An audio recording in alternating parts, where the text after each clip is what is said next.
ये video Instagram की politics और एल्गोरिदमिक मैनिपुलेशन पर आधारित है, तो कृपया रील से पॉलिटिकल ओपिनियन बनाने वाली भीड़ इस रोस्ट से दूर रहे। धन्यवाद। आज हम बात करेंगे इंस्टाग्राम पर चल रही पॉलिटिकल बवासीर की, जहां जेनजी को मैनिपुलेट करने के लिए प्रोपेगेंडा चैनल नहीं इंस्टाग्राम यूज हो रहा है और मेटा तो पीएम मोदी का फेसबुक वीडियो तक रिस्ट्रिक्ट कर दे रहा है। और देखेंगे सीजेपी प्रोटेस्ट में एंटी नेशनल नारे सुन के चुप रहने वाली, जाटों के राहुल गांधी नकुल धुल की नॉलेज पे ट्रस्ट करने वाली और अन्ना केजरीवाल स्क्रिप्ट की एनपीसी बनी इस जनरेशन को मिलेनियल और जेन अल्फा क्यों डिसोन कर रहे हैं। मतलब जेन जी को जेन जी बनाने में सबसे बड़ा हाथ इंस्टाग्राम का ही है, because Instagram has gone political.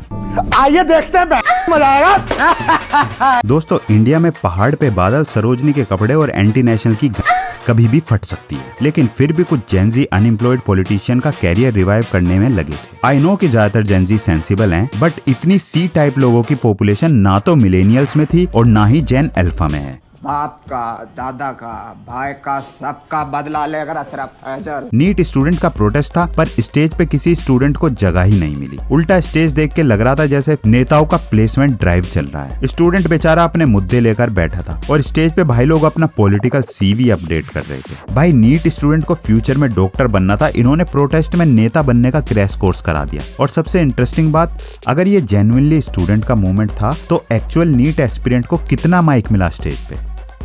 0, क्योंकि इंस्टाग्राम पे तो लीडर्स के क्लिप्स हैं, स्पीचेस हैं, स्लोगन्स हैं, लेकिन जिस बच्चे का कैरियर नीट ने बर्बाद किया उसका तो सीन ही कट कर दिया इस ड्रामे से। और फिर नैरेटिव भी देखो। बांग्लादेश में हुआ, नेपाल में हुआ, उससे मानेंगे। नेपाल बनाने में 2 मिनट लगेगा। नेपाल बनाने में 2 मिनट लगेगी, बना दो। प्रोटेस्ट को ऐसे पैकेज किया गया जैसे भाई इंडिया को बांग्लादेश और नेपाल बना देंगे। भाई बांग्लादेश और नेपाल में रिजीम चेंज वाली स्टूडेंट मूवमेंट देखी है। इंस्टाग्राम को लगा टेम्पलेट तो रेडी है, बस इंडिया का लोगो लगाना है। मतलब पहले स्टूडेंट मूवमेंट, फिर पॉलिटिकल मूवमेंट, फिर रिजीम चेंज वाइब्स आने लगी। लेकिन इंस्टाग्राम शायद भूल गया था कि ये इंडिया है और इंडिया में खाना बिना मिर्ची के, होटल बिना बावर्ची के और रिजीम चेंज बिना जनता की मर्जी के इम्पॉसिबल है।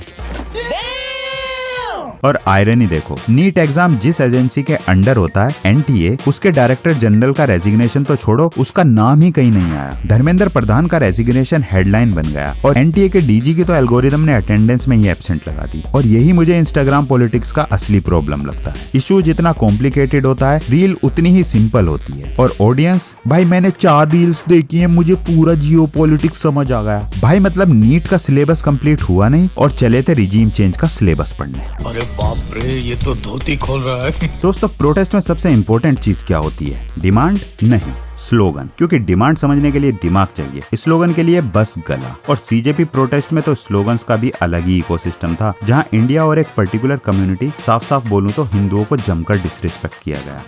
ये तो कह दिया कि भारत हमारी माता है, तो ये बाप ढूंढ रहे, अब ये बात ढूंढ मतलब प्रोटेस्ट भी ऐसा जिसमें स्टूडेंट को वैसी इंपॉर्टेंस मिली जैसे माजा में आम को, मतलब सिर्फ नाम की।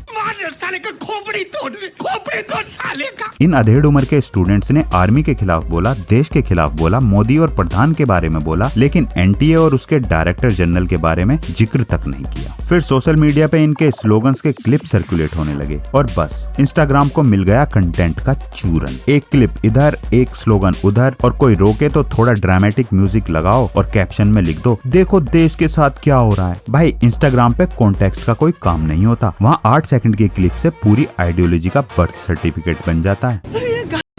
और फिर दोनों साइड्स अपना अपना फेवरेट क्लिप पकड़कर बैठ गई। एक साइड बोली एंटी नेशनल, दूसरी साइड बोल रही है डिक्टेटरशिप, और बीच में एक्चुअल स्टूडेंट खड़ा था। भाई मेरे नीट का क्या होगा, उसको कुत्ता नहीं पूछ रहा था। सबसे फनी बात यह है कि सोशल मीडिया पे पॉलिटिक्स अब डिबेट नहीं रही, ये WWE बन गई है। एक साइड रील, एक साइड रियलिटी, बैकग्राउंड में ड्रामेटिक म्यूजिक। लेकिन दोस्तों, रील और रियलिटी की जंग में जीत हमेशा रील की होती है। और यकीन नहीं तो उन रील्स का कमेंट सेक्शन तो आपने देखा ही होगा।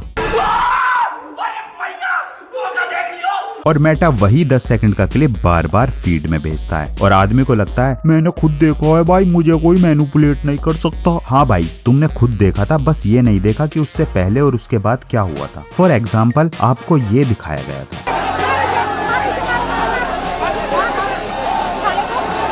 और रियलिटी ये थी।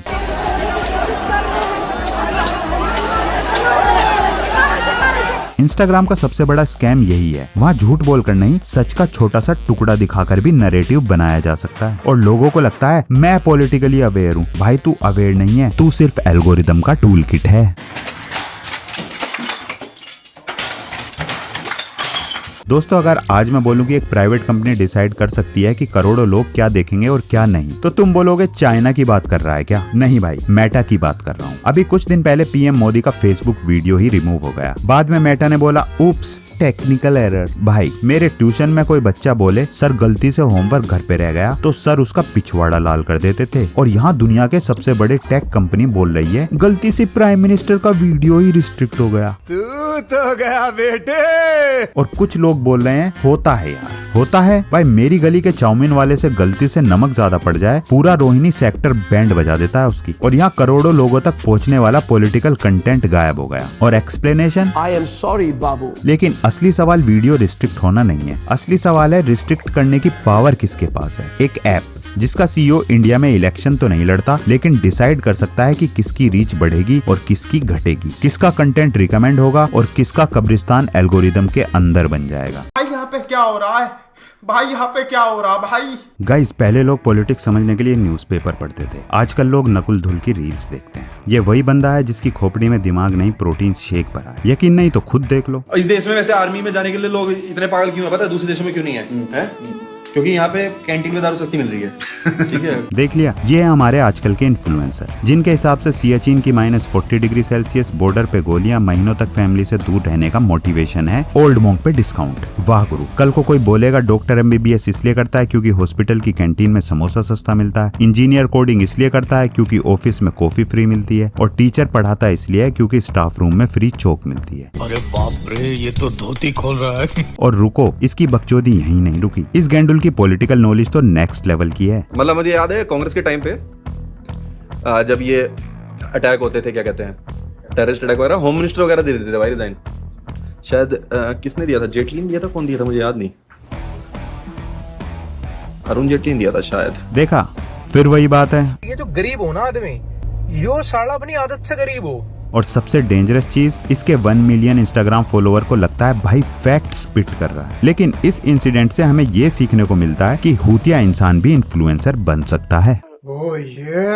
दोस्तों इंस्टाग्राम अब सिर्फ फिल्टर का नहीं बल्कि पॉलिटिकल मैनिपुलेशन का भी अड्डा बन चुका है। याद रखिए, 10 सेकंड की रील देखकर आप पॉलिटिकल अवेयर नहीं, सिर्फ एल्गोरिदम की टूल किट बनते हो। मेटा वही दिखाएगा जो उसका नैरेटिव सूट करेगा, फिर चाहे वो पीएम का वीडियो रिस्ट्रिक्ट करना हो या प्रोपोगेंडा फैलाना। रियलिटी सर्च इंजन पर मिलती है, इंस्टाग्राम पर नहीं। अगर वीडियो अच्छी लगी हो तो लाइक, शेयर एंड सब्सक्राइब। मिलते हैं अगली वीडियो में। इसके लिए फिलहाल इतना ही। आपकी तरह मैं भी मायूस हूँ, लेकिन उम्मीद पर दुनिया कायम है। दिल दुखा है लेकिन टूटा तो नहीं है, और उम्मीद का दामन छूटा तो नहीं है।